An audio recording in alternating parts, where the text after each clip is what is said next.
There we go. So I met, yeah, go so ahead. You saw your first couple and you've met with them individually at this point?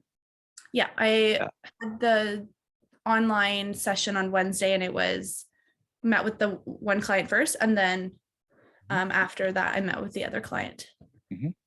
And it was interesting. We ended up extending a little bit longer. I think like we went to 30 minutes for each, just because we went over consent. And some of the questions I found and they found were difficult to answer, especially around what they like about their partner and what they like about their relationship. So that was yeah, that's kind of in some ways why I've always started with the positives. One, it's easier sometimes, and sometimes you get that kind of information out of it that it's not easy, and so that's helpful.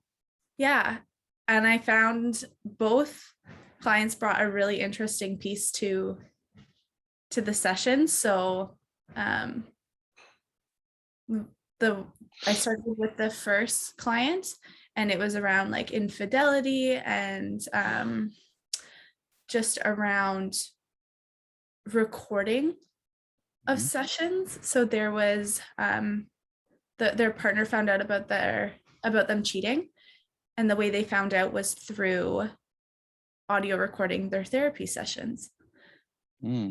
So that was kind of so I'm guessing it was like Zoom sessions or like video chat sessions, and they were recording it. So the one partner had a hunch that something was going on, so they put an audio recording, like the app or device or on the computer. Right. And that's how they found out that their partner cheated on them, was through watching and listening to their. Yeah. Is it like a heterosexual like couple? No, I'm working with a gay couple, so two men. Yeah. 2 men. Okay. They've been together almost 2 years. Okay. So it was an interesting dynamic. I was quite taken back by the audio recording. And that was kind of like. And who did you find that out from? The partner that was cheated on, or the partner that did the recording? I found it from the partner that cheated. Okay. And then we had the conversation, the other partner who did the audio recording. And they let you know about that as well, so they've kind of are transparent about what happened. Okay. Yeah. So they're pretty transparent about what happened. They're coming in to work on. They both have two very different things that they're wanting to work on. And then this is kind of where the conversation turned to like what they didn't want the other partner to know. So when I met with the first client, they were very open about everything. They wanted me to be mindful of the conversation around audio recording, because they felt that their partner who did the audio recording would be pretty upset if I knew about that. So kind of protecting themselves. They mentioned that they were 100% motivated to work on the relationship, work on anything coming up. And then when I met with the second client, they said their motivation was 50-50. And that was around they're not in it to work on it per se, but to figure out if this is kind of worth continuing. Whereas the other client was very much wanting to continue this. And the one that was wanting to continue was the one that did the cheating? Yeah. Yeah. Okay. And they mentioned seeing another counselor for their depression. Okay. And then when I met with the second client, their big fear is the other client tends to bring up like abandonment and brings up like suicidality in the past. So their fear, if it doesn't work out and wanting to just end the relationship, is that that's going to be brought up. I'm guessing it already has, and in one way or another, that's why the fear is there. Okay. How do you feel about that? I would say I was a little taken back by a few pieces. One was the audio recording, just because I've never heard of it. Yeah. And then I was also wondering how that's going to be a safety issue forward. And they brought it up, the the client who put the audio recording on. And they said, like, I understand that what I did was wrong and I breached their confidentiality, and like, we don't have to worry about that. And they just kept asking if we'd be meeting together if they'd be meeting, like, going forward together as a couple. Mm-hmm. They asked you?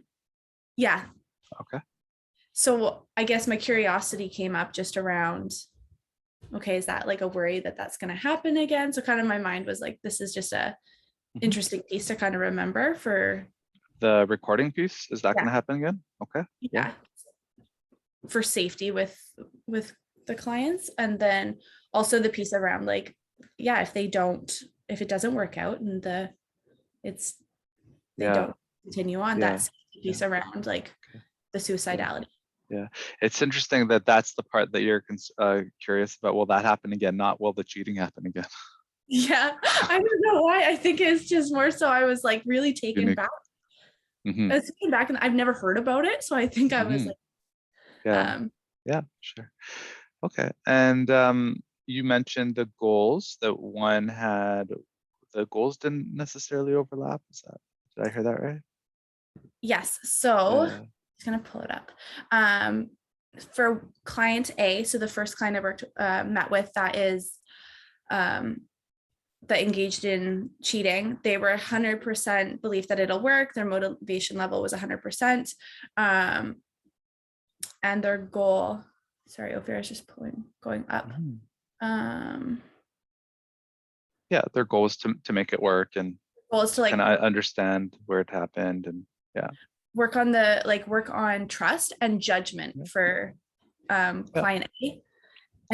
And how long ago did the cheating happen? Last April. Okay, so this is now almost a year. Yeah. Cheating, did it end right then and there? They said it did, and they still fight about it. And a big piece for client A was that it was around not only like the trust piece and kind of getting closure over like what happened, but also judgment around sexuality. And they mentioned like the gay community. So client A is the one that was cheated on, yes? That cheated. Oh, that cheated, and they're worried about trust, or you want to fix like trust and jealousy on both sides. So trust from the other side, or even trust from them to the other side too? Trust from the other side, but then when I met with client B, it's trust both ways. Okay. So they are also, the client A or client B feels that A is also suspicious about B cheating, that kind of thing. Yeah. Okay, I understand. Yeah, it's a little bit, sorry to be a little confusing. It was no. I only ask. I kind of had the hunch. It's always good to clarify, and for whoever's watching too, to kind of expand a bit. Okay, so where sounds like a cookie cutter EFT. Like where's the issue? I'm joking. It's not. It's not the easiest. But yeah. So where are you most like? I know you said you're concerned about, is this going to happen again? But like, what are you kind of wanting to kind of work on first as far as this couple? Yeah. So I would say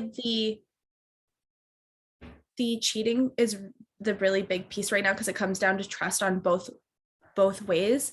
And it's stemming into like social media. Mm-hmm. So who they're following.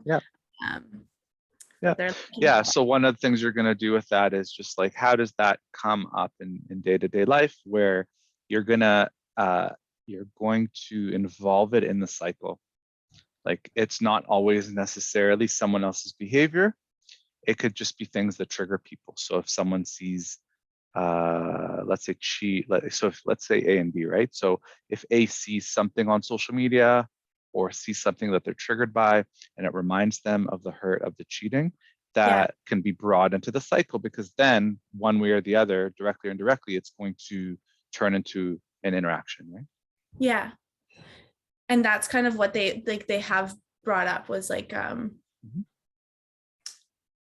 client B brought it up, was just around, they had the conversation when they originally started dating, just around like Instagram, like what's like kind of their boundaries originally. And so there, it's interesting, like the infidelity piece is there, but then also the sexuality piece is there. So how client A is and how client B is in terms of being a part of the gay community, how they interact, etc. So that's also a really big piece happening with the judgment. I see. And then what's client B's goal for the couples counseling? Client B's goal is to just kind of see if it's coming to a close. So they said that they're not cautious, they're being cautiously optimistic. They believe that it might work 50%, but it's more so going in with like, is it just coming to an end, this relationship? Is there That's B, right? Yeah. Okay. And that's understandable, right? Given that they're the ones that did the cheating, right? They're the ones that kind of have one toe out. Or no, is A the one that did the cheating? A is the one that did the cheating. Okay. So then it also makes sense from the perspective of like, I was just recently cheated on, even though it's not that recent, but I was cheated on, and I'm not healed from that, and so I can't fully be invested. Whereas if you were to ask them, like, if you came in before April, where would you be at? Probably both feet in, didn't know that they were about to be cheated on, right? Yeah, and that's an interesting piece over here, because we talked about before April, and client B mentioned they just had a lot of suspicion, a lot of curiosity, just because of how they are with their sexuality, how they are in terms of being a part of the community. So that's what's how A is with their sexuality. Yeah. Okay. Good. So I mean, are you concerned about the B being kind of 50-50, or? I'm a little concerned. I guess like I don't want to say bias, but maybe was when I met with client A, they're really optimistic about making this work, really motivated to fix it. And then when I met with client B, they were like, I'm worried it comes down to safety and like fear of losing me, because they've talked a bit about like abandonment issues with client A. So you're saying B thinks they don't really love me, they're just more worried about losing me. Yeah, like more so the fear of abandonment. Right.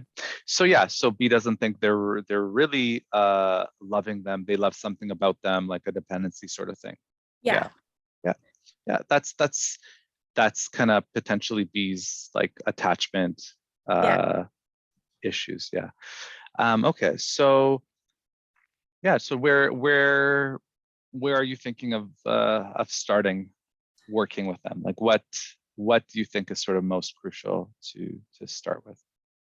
So I meet with them not this week, but the following week. And I'm meeting with them together. I feel like I didn't get enough information from both of them because it went so fast in terms of time.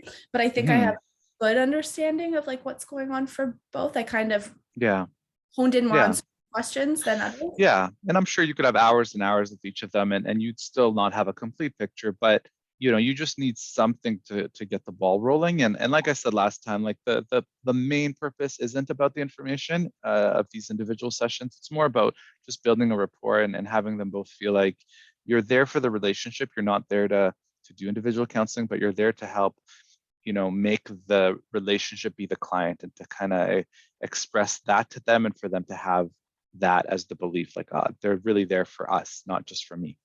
They're not there to take sides. Yeah. And I felt like, I felt personally like I connected with both. Like I built a good initial rapport with both. It was an interesting dynamic because client A has done counseling before and was seeing an individual counselor from Ofir, whereas client B hasn't. So it was a different dynamic that way.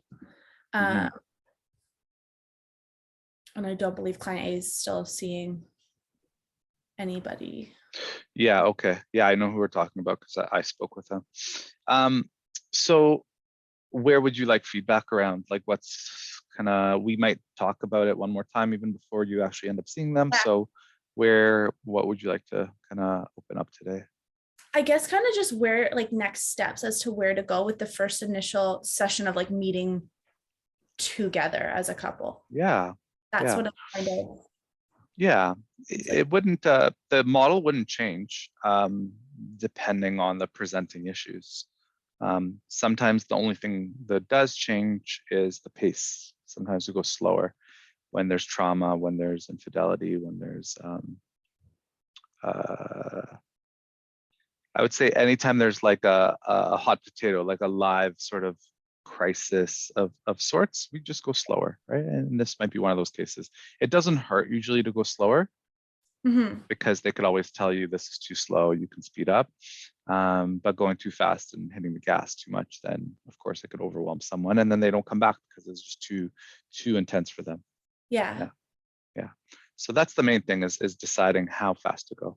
But it's your first time, so you're going to be going slow anyways. Yeah. Yeah. And I found, I was like, I think in this one I do need to go slow with. Just there's a lot of both clients, like client A is very comfortable speaking about certain things, but very like touchy on other. Like it'll be interesting as to like what's kind of the hot potato for one, the hot potato for the other, like in the relationship. Do you have a sense of who's the pursuer and who's the withdrawer at all? Yes, client A, I feel, is the pursuer, and then client B is the withdrawer. Yeah, which makes sense. And pursuers, like pursuers and withdrawers, when they cheat, if they cheat for kind of different reasons. So here we've got a pursuer that cheated, right? Yeah. Or at least you're kind of seeing them as the pursuer that cheated. And generally, I will say that pursuers cheat when they are not getting their connection needs met in a relationship, where the other side's closed off or cold or something. They give up pursuing, so they find another person to help them meet their needs. And if we were to look at the other way, Ofir, like what would be, because that makes sense to me. What would it be the other, like with the withdrawer? Yeah, it's a soothing mechanism. So when they're withdrawing, if it's too overwhelming, the way the pursuer is withdrawing to them, they might have different ways to soothe themselves. So with one person, it might be food. Another person, it might be, I don't know, video games. It might be sex. And so it's not so much to connect with another individual and more so to sex sometimes is a way to soothe, or maybe it's not even soothe isn't always the right word, but it's a way to help de-escalate their nervous system in a way. Okay, that makes sense. Yeah, and it's not to say that it's always the case, but that's the most common answer. Okay. Yeah, I just think like going into like the second session, I'm curious as to how it'll look with, I mean, we're online. I really wish it was in person just to see the dynamic, but I'm curious what it'll look like together. Are they going to be in the same room? Yeah, I believe so. Okay. Yeah. So one ground rule might be even just to lighten up the mood is to say, hey, let's how about we don't record the session? Yeah. For them. It might not go well though. I think they're meeting. I believe they're coming together. They said they are. Yeah.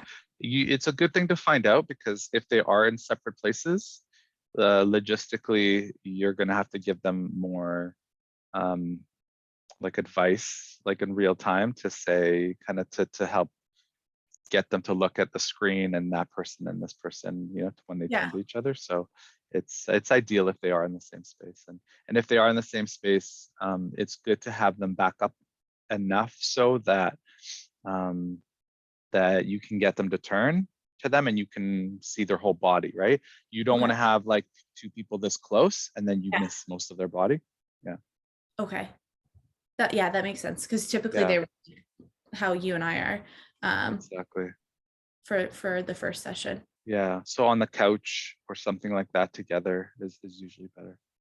Okay. Yeah, because I know they mentioned they live just around the block from one another, which was also a factor into their relationship of like for client B, the worries around infidelity. Right. which was an interesting piece that they. So the fact that they're within walking distance of each other is a factor for infidelity? They're in, sorry, I should explain this a little bit better. They're in walking distance from each other's apartments. So it's two things. On one hand, it's the infidelity.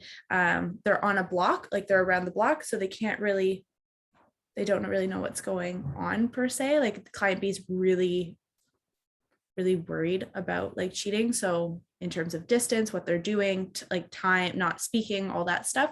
And then so you mean more that they just don't live together, like they don't know where the other person is? Okay, that makes sense.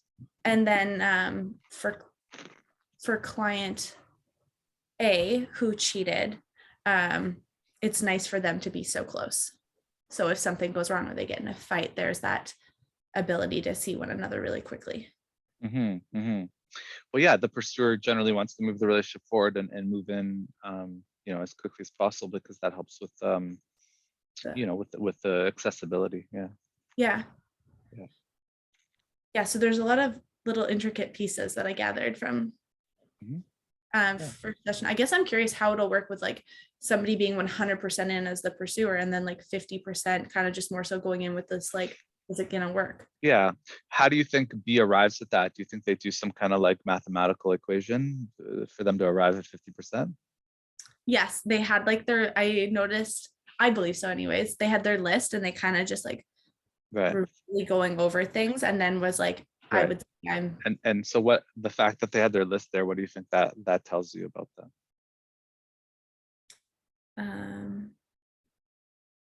I don't know, like they're. What does the list provide them? Kind of like I want to use the word like reassurance in a way of like the issues or like the points. That they don't trust their own emotions. Yeah, like the point. Yeah, that's an interesting thing. I didn't think of it that way. Why else does the person have lists? They don't trust themselves, right? Yeah. If a trust themselves, in the sense that they trust their attachment system, that like my body is saying, move towards this person, and I just do it. And then B needs, security measures in place. Yeah. To feel safe. Yeah. Like A has to happen before I do B, right? This kind of thing.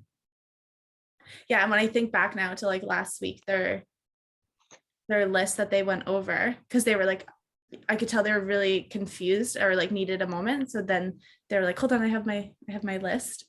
I was like, it's like their blanket or their it's their safety.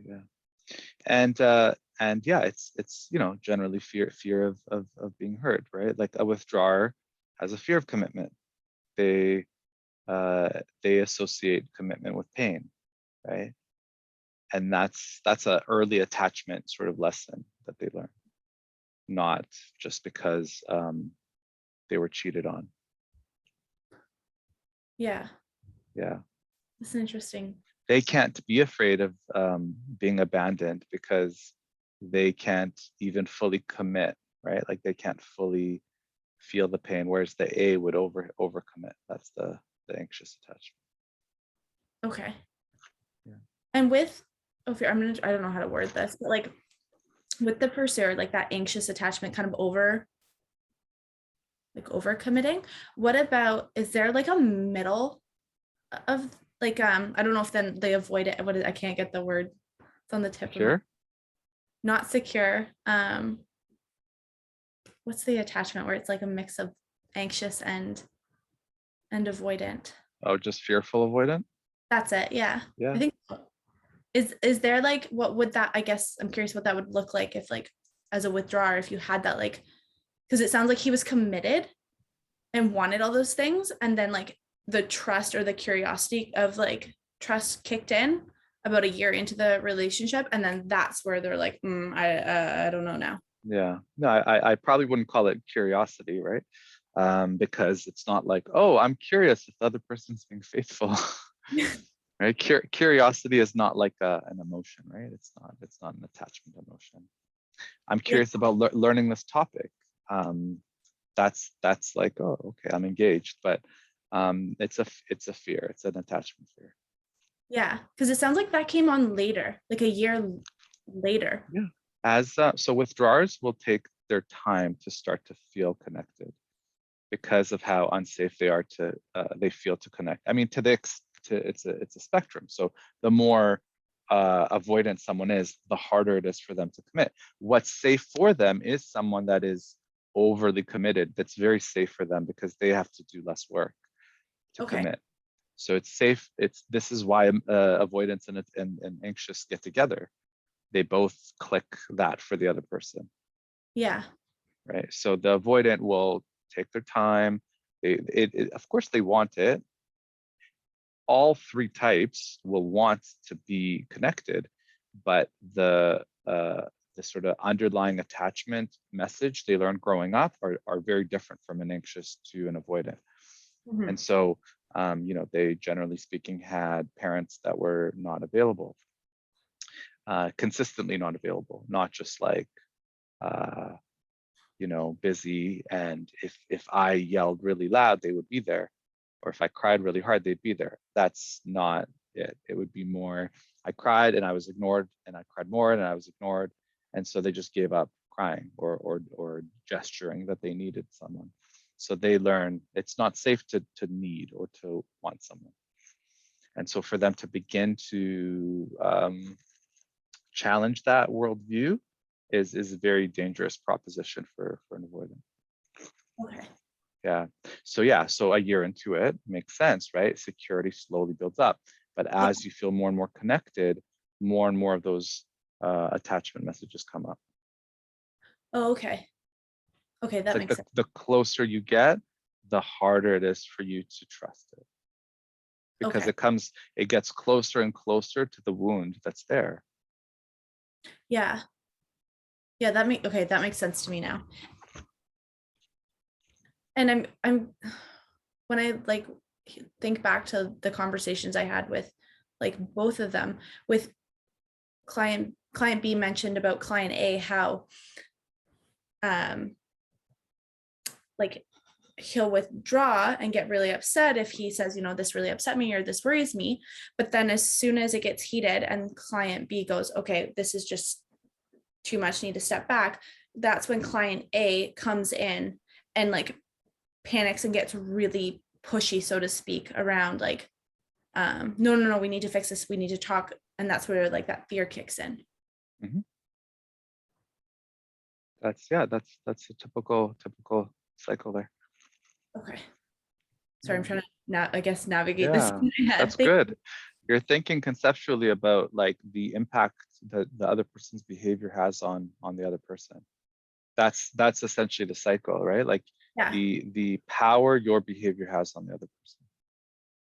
Yeah. And I know that when I asked both of them what a typical, like walk me through, I think you reworded that. Yeah, I know which that question you're talking about. Yeah. they both like couldn't answer it initially. And client B kind of it took him a while. He's like, can we come back to that? Because I really need to think about that. To kind of put themselves in Yeah. almost like a fly on the wall and see what it Yeah. looks Yeah, they don't have the awareness yet, or maybe they do. If you were to ask them about like, tell me about your last fight, maybe they do have it to some extent when you have one particular experience and they can just remember that, and then you help zoom out and sort of create a pattern out of that. Yeah. I'm wondering, Ofir, if you've had where like what was my question? Like I asked about what a typical fight looks like, and they both kind of said there's just been so many. Like it's just, even though they probably had one like that day or the day before, Yeah, it all depends on how they define it, right? Because if you are just saying, give me categories of fights, and they don't see the connection, they're going to say, yeah, there's just so many. They don't see the underlying perceptions and attachment messages. And that's very common in the beginning because they haven't had couples counseling and they haven't looked at this part of their relationship, right? yeah. And sometimes there legitimately are multiple cycles because people can take on different roles, or we'll call it different sides of their attachment style based on context. Okay. But that gets really nuanced, right? So I'll just give you one example just so that like you have the alternative is, so let's say generally A is the pursuer and the B is the withdrawer.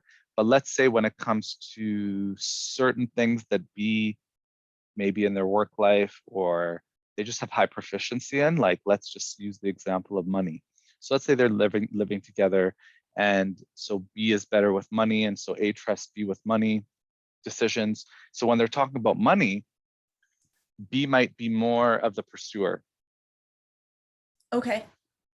And so then it's like then A becomes the withdrawer in those contexts. And so you've got two different cycles. So you've got a primary cycle and a secondary cycle. Okay. So Okay, context, context. Yeah, that makes sense. Yeah. And then of course, in different parts of the relationship, so like year 1, year 2, maybe events happen, babies come or whatever. Yeah. The cycles can also shift over time. Or Okay. they do shift. They always shift somewhat. Sometimes it's like anxious becomes more anxious, avoidant becomes more avoidant up until a certain point. Sometimes they do reverse the roles depending on what happened. Like oftentimes after a very stressful situation like cheating, for a long time, that can shift the cycle. Okay. That makes sense. Thank you for that. Because anytime we have a traumatic event happen, we have to form, because of that pain, we tend to form ways to cope around that. So those ways to cope, those walls, those barriers can take us away from our default attachment style. Okay. So if a withdrawer, for example, is cheated on, and they tend to be, the withdrawer, they tend to be overwhelmed, and so they can become more assertive after being cheated on because they feel they were wronged, and with that anger that they feel, rightly or wrongly, they can become more of the aggressor. Sure.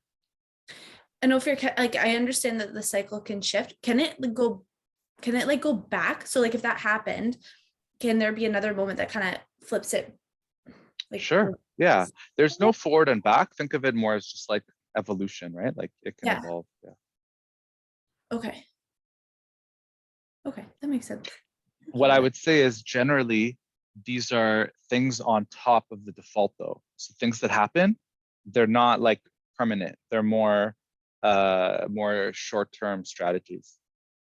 So Okay. the underlying main cycle is still there deep down.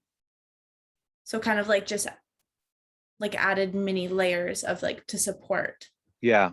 So a good I wouldn't say common one, but one that you'll see is when a couple's been together, let's say, 10 or more years, maybe even like 5 or more years. If the pursuer is a very like adamant pursuer, you can only pursue for so long, right? Yeah. If it gets to the point where they've just given up pursuing, then, and not just for like one day, like they've like just given up, not just for today and then tomorrow they start up again, which is typical. They just give up for the day, but give up to the point where they've just like given up on this person meeting their emotional needs. And generally you'll see this like with couples that have children, because they stay for the children and they've given up on getting the connection needs met through their partner. So they'll get it through their children. Then fast forward 10 years, children move out. They're like, I have to be with this person that I don't have much connection with anymore, much attachment to anymore. And then what can happen is this is like a phase where there's like a higher risk for cheating because, they don't care very much about this partner. Someone else comes in and now they're swooped off their feet or given attention. And yeah, they're like, oh, I haven't felt this in a long time kind of thing. And then that's where the potential for cheating, even though really like attachment wise, they haven't been attached for a long time. So technically it's cheating, but the withdrawer is sort of like okay with being so detached. Yeah. But that doesn't mean that cheating doesn't hurt them. Of course, it can still hurt them because of commitment and everything and all the years together. Yeah. Has there ever been like if the pursuer withdraws or like gives up, so to speak, not for like a day, but for a while, has there been, or have you seen like where the withdrawer kind of like that they notice that and then try, and then Oh yeah. Yeah, back? absolutely. Yeah. Yeah, but generally that will happen when the pursuer is not pursuing and is interested in someone else. Generally, by the time they come see us, it's usually because of something like that, or they say they're done. So one or the other is usually, and so let's say I've seen couples where they're like, yes, I'm done, but I care about this other person. I'm not attached to them anymore, but I care about them. They're the father of my kids, and we've been together for 25 years. I care about them deeply. I'm no longer attached, so I'm here for therapy to help them grieve the relationship. I see that sometimes. Okay. And so I'm there to support them around that. And yeah, sometimes it's not really EFT anymore because the goals aren't aligned. But sometimes I've seen where the withdrawer is so shored up by this that the pursuer, the attachment isn't completely dead, it's still there somewhere, and then it's like a little bit of a flame still left over, and you can fan that flame. Okay, that makes sense to me. Yeah, but we're getting into pretty complex, not complex, but different from the typical cycle. So yeah. And with that, over like you mentioned, like if the goals aren't aligned, I'm curious how that'll work even like with the couple I'm working with, because the goals aren't aligned. I would say that they're not aligned in your case, because I would say that the B says they're not aligned, but where they would be not aligned is if it's like one person is 100 and the other person's 0. Yeah, because I'll take 50-50. A lot of my couples are like 50-50 because it's often a wait and see, like, oh, if I see change in the other person, then I'll commit to this process. That's very typical. That's still very aligned in my books. Because client B said like 50. And I asked like kind of what that's still 50, that's possible, right? Yeah. So to me, that's why I asked about the list, is they would love for it to be 100, but they're really scared to get hurt. Yeah. And the list was kind of like almost like a tally in a way, is what I gathered, of like what's wrong per se, or like what's been bothering them in the it's no different than like, hey, someone goes on, I don't know what's the dating websites these days, Plenty of Fish, that's maybe dating myself, or what are the newer ones, like OkCupid, I don't know anymore, for example, or sure. So they go on a dating site, let's just say, and they put a list of all these things I need, right? Now, from what I know about attachment, it doesn't matter what the list is. Attraction is not something you choose. It's something that you have an attachment system inside of you, and you're just attracted to people. You don't consciously choose who you're attracted to. The people that have lists, they're the people that have been burned by things that don't go, like by the things they're naturally attracted to. So my list will help me pick someone that I didn't have success with, and it'll help me avoid pain that I've experienced in the past. Okay. Can you break that down a little bit more?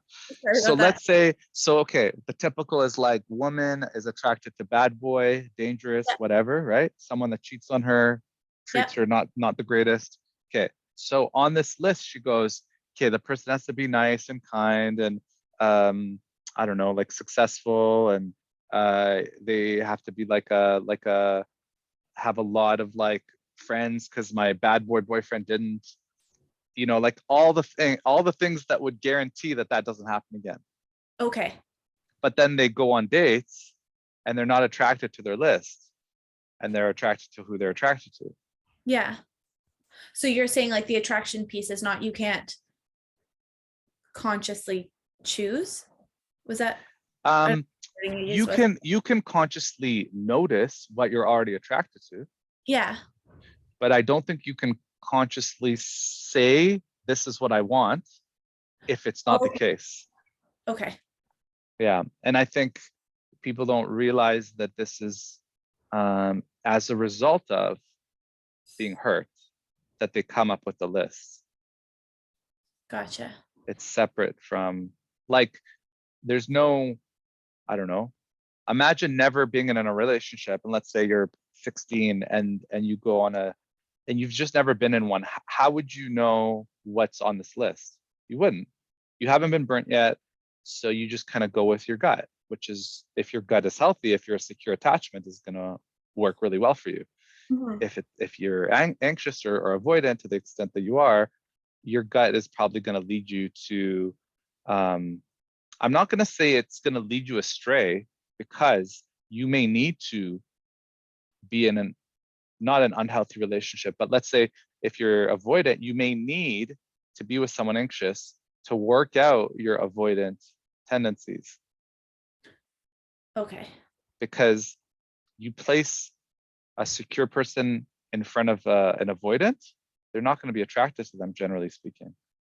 It's going to be too overwhelming, because the secure is going to expect equality. They're going to expect as much investment that they're putting in. Yeah. But the avoidant can't do that by default.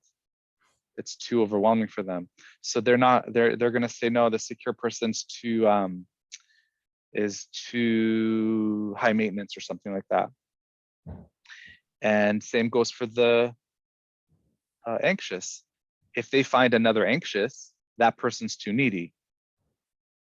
Okay, that makes sense. Right? Yeah. Yeah. You can't put two avoidants together, and you can't put two anxious together. They won't last. Okay. And I know you mentioned about secure and avoidant, and I'm just kind of doing the opposite in my head. What about secure and anxious? How would that, like, would that be the same as secure and avoidant? Like how it wouldn't?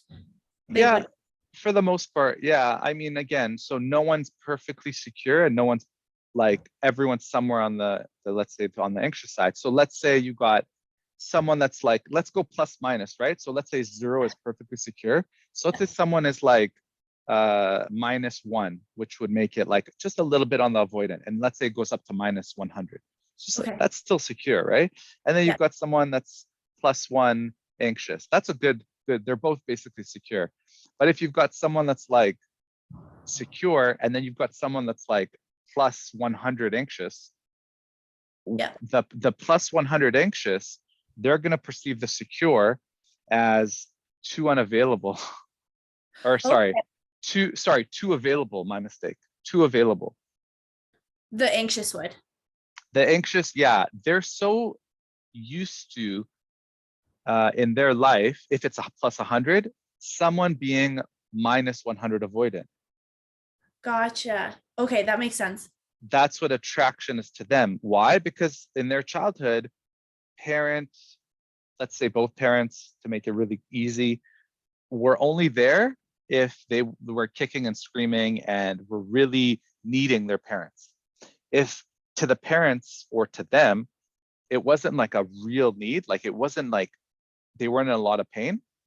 Let's say, unless they were like, I don't know, broke a bone or something like that, as an example, parents just couldn't care less. Or not that they didn't, maybe they were too stressed or overworked or whatever, but they couldn't be responsive unless it was something that bad. Okay.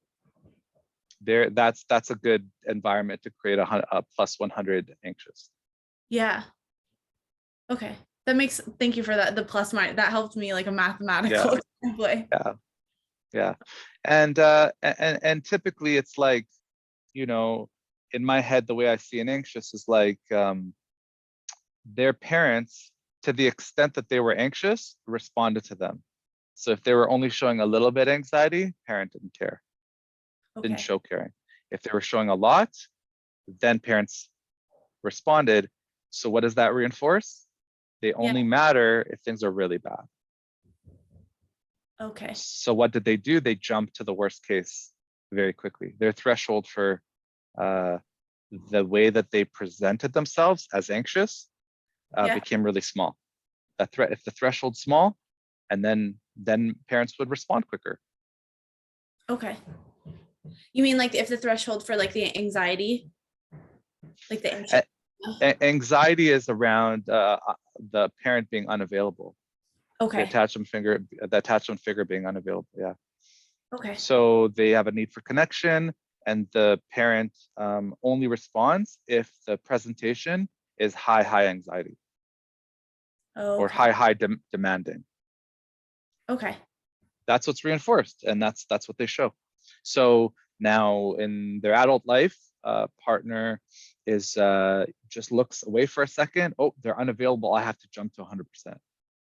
Yeah. So otherwise they won't pay attention to me. So if I were like, I'm just thinking of the couple that I'm working with, like, and they both kind of mentioned it, but client B kind of got into it more, was around if he takes a step back, just if it's getting really overheated, like it's just like, okay. For them, overheated for them. It's not overheated for A. Yeah, sorry, overheated for them. Client A becomes like the anxiety and the fear of abandonment and the all that like goes up. Mm-hmm. So like that's what client B says. Yeah, that's right. That's the sensitivity, right? Remember, their attachment systems are evolving together. Okay. Right? They come in, they're whatever they're at. So let's say B was, I don't know, minus 20, and let's say A was plus whatever, 30. Right? Yeah. That was their childhood experience. So they're gonna hook up and those attachment systems connect together. And eventually what you're gonna have is as they get closer and closer, the plus might get more, they might find an equilibrium. So they might just be plus 30 and minus 20. But if there's evolution over time, if either they move towards security and they can both be great and really good for each other, or as cycles tend to do, they get bigger. So plus 30 becomes plus 35. And then that makes minus 25. And then plus gets bigger, minus gets bigger, boom, boom, boom. And then over time, they might both become at their, respective corners. And then if a shift or something happens, can it go more the other way? So you mentioned like they go that way. Can one go like plus 35 and the other one goes minus 15 and like goes towards? Not typically, because when I say they evolve together, they're moving together in the same direction. Of course, with intervention, or they do something together that's like transformational, or they get education or insight into their dynamic. Yeah, they'll both again evolve together closer to the middle. I don't generally see someone becoming more anxious and the other person becoming more secure because of their relationship with each other. Okay. Or sorry, I guess I meant like not more secure, but like go more towards the anxious side. So let's say the plus 30 becomes more anxious, and then what will happen to B is they would become more towards the center. Like jump over to the anxious part, like over time. If the pursuer kind of withdrew. Oh, so if the pursuer withdrew, then actually they're moving, their plus becomes smaller. Yeah. So if they're coming here, yeah, it can happen. But even then, it'll generally be a temporary thing. Like you have to kind of think about, well, what would have made them do that? So if it's just them giving up because they can't pursue anymore, I would say they're off of, in that case, you have to think of like the cost. I wouldn't say giving up happens overnight, right? It happens very slowly over time. So it's like year one, they will fight for 5 hours before they give up. And then they give up. And then in a month, it'll be now they can only fight for 4 hours to get their needs met. And then they give up. So after 2-3 years, now they can only fight for 5 minutes. And then they give up. And then 10 years now, they like lift a finger. And if the other partner doesn't respond, they give up.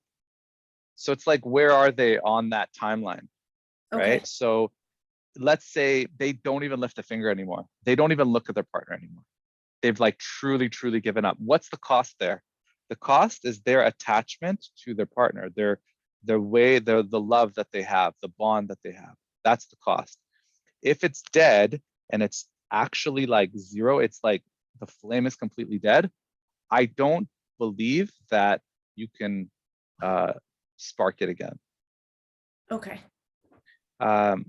Because most likely they're getting their needs met elsewhere, right? Maybe it's just in their friendships, right? And but if it's dead and it's truly dead, it doesn't come back.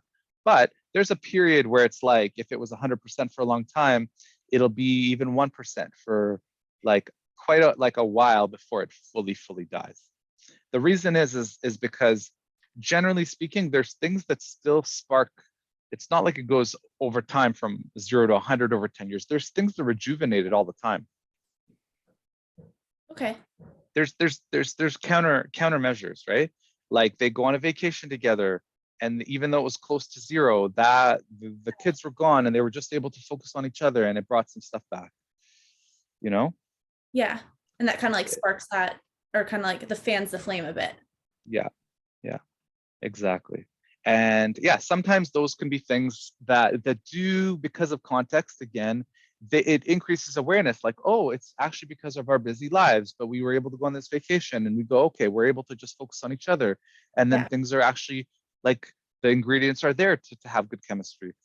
And then they go, we just need to take more vacations together. And that's what some people do. And it works quite well to kind of jolt the attachment. Yeah. Okay. Yeah. And then just my last question over here, like, okay, so if it kind of, let's say those vacation moments fan the flame for one couple, just for a short, can it just do it for a short period of time? Yeah, because, you know, in the same way, if I'm working with kids and their home environment is crappy, but then they come to the therapy room and I give them that jolt every week. Yeah. Together we have a jolt. And then they go home, and yeah, the 99% of their life is still that way. It's going to go back to default, right? Okay. Yeah. That makes sense. Yeah. So it depends on how bad their life is outside of the vacation time and how great the vacation was. And can it bleed over to their everyday life where it's something more sustainable? It depends on what's happening. Attachment's all like moment to moment to moment. Either something in the moment increases attachment or decreases it. Yeah. That's sort of how I see it. Okay. It's like, it's okay if one moment doesn't work, if the next moment you compensate for that, or 10 moments in a row don't work, but then you have an amazing moment and it recharges, right? Yeah. Yeah. Okay.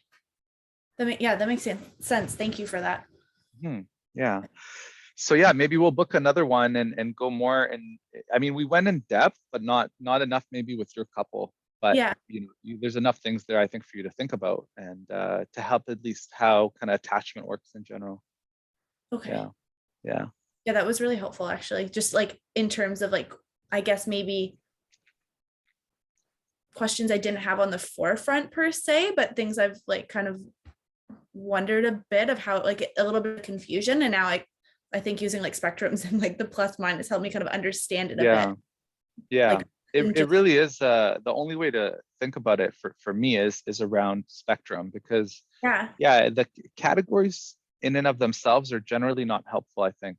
But when you can sort of visualize it on a map, and it's like we all are somewhere along that map.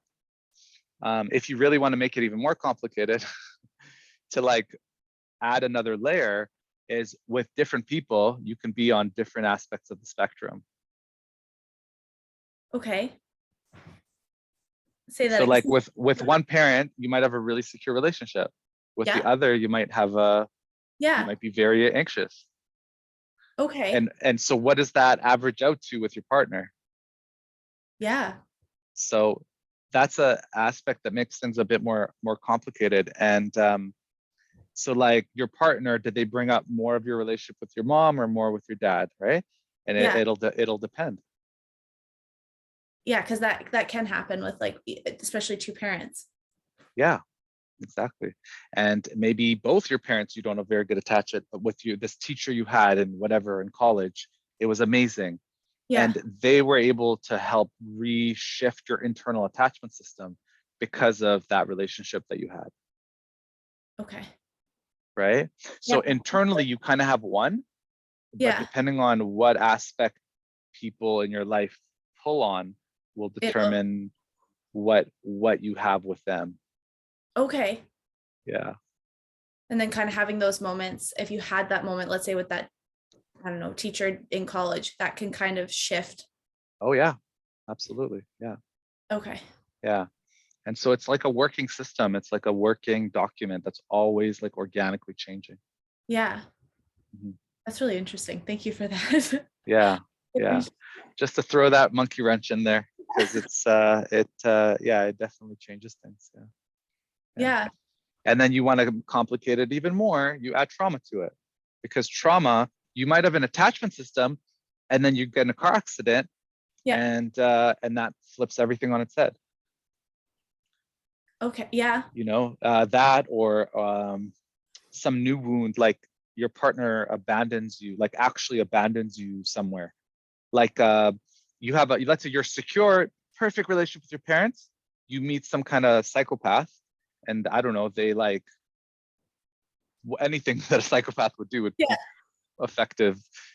negatively impact your attachment system for sure. So I'm curious. Okay, Ofir, I'm gonna try to explain this as best as I can. So what about if like growing up had a secure or had like secure with one, anxious with the other, and there's sexual abuse of that kind of trauma where, or even just too secure, and that happens where it's like not just one single moment, but like a relationship where there's like coercion, grooming, and you kind of have those like. Yeah, it's a very complicated answer, but what I'll say is first, if you have very secure attachment just within yourself, you are less likely for that to happen. The whole grooming thing, you would have to have quite insecure attachment for that to even lock in. Okay. So think about that, because it's generally people prey on people that don't have secure attachments. Would that be more like anxious attachment then?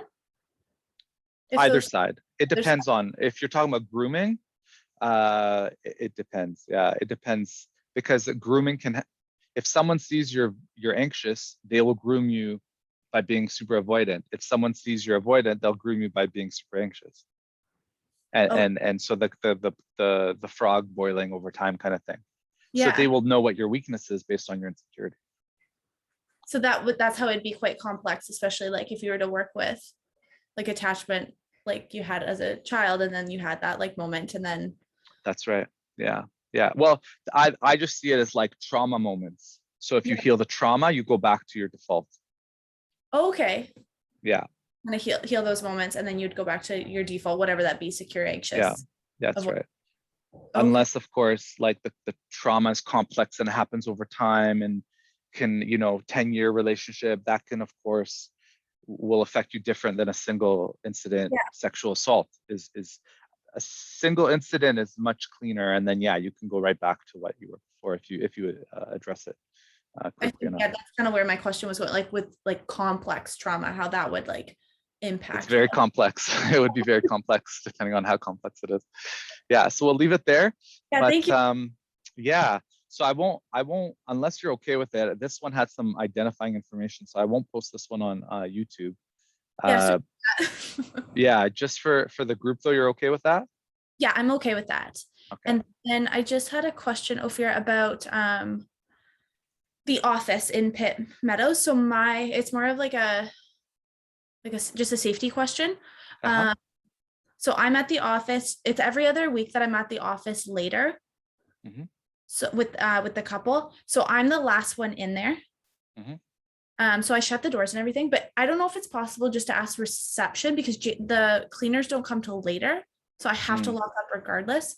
Mm-hmm. I don't know if it's possible to ask reception, if it's allowed, to like lock the door behind, just the main door behind her. Are you talking about the reception upstairs or the doctors downstairs? The reception upstairs. Upstairs? Like to lock the door behind them. Yeah, I mean, there might be different receptionists though, right? I don't know if it's the same one every day. Are you able to let them know like the day of? And then that way for sure, then they would remember, right? Okay. Yeah. Because I'm the last one in there, and reception's like right before me. Yeah. Who says she's Yeah, allowed? so right before that last session you go into, just ask them to close it and to lock it. I'm pretty sure they would normally, unless you tell them not, unless the sign, because of the sign, right? The sign says we're in, so maybe they don't do it because of that. Gotcha. So let them know, like, even though the sign says I'm here, please, my preference is to have you lock it. Yeah. Just even Yeah. the top door, even if it was the top, Yeah. just because it's Yeah. a big medical unit. Yeah. So just let them know. I'm sure. Yeah, that's their normal procedure anyways, unless they see someone is there. Okay. So And just let them know. I closed our door to the office, and then I closed like the door to the kitchen and shut those lights off. And then I closed the door before reception. Yeah, basically all the doors. Doors. Yeah. Okay. Sorry, I was really confused as to what I was. I Yeah. was like, don't know if I'm There, doing. did you receive like the email from Ariel that has like all the instructions? I don't. Okay, yeah. If you don't have it, then I'll just get her to send that, or if I find it, I'll send it to you. It's got like the whole procedure in there. Okay. Yeah. Yeah, I don't think I. Oh, I have. Yeah, sorry. Opening You and have it? closing. Thank you for Yeah. that. Yeah, no problem. Because this is the only time I've ever had to Yeah. close. Yeah, no worries. All right, I gotta run, but yeah, I'll post that, and I think we're already in. It looks like for next Monday. Yeah. Thank you. Okay, you're welcome. See you on Friday. Okay, Bye. bye.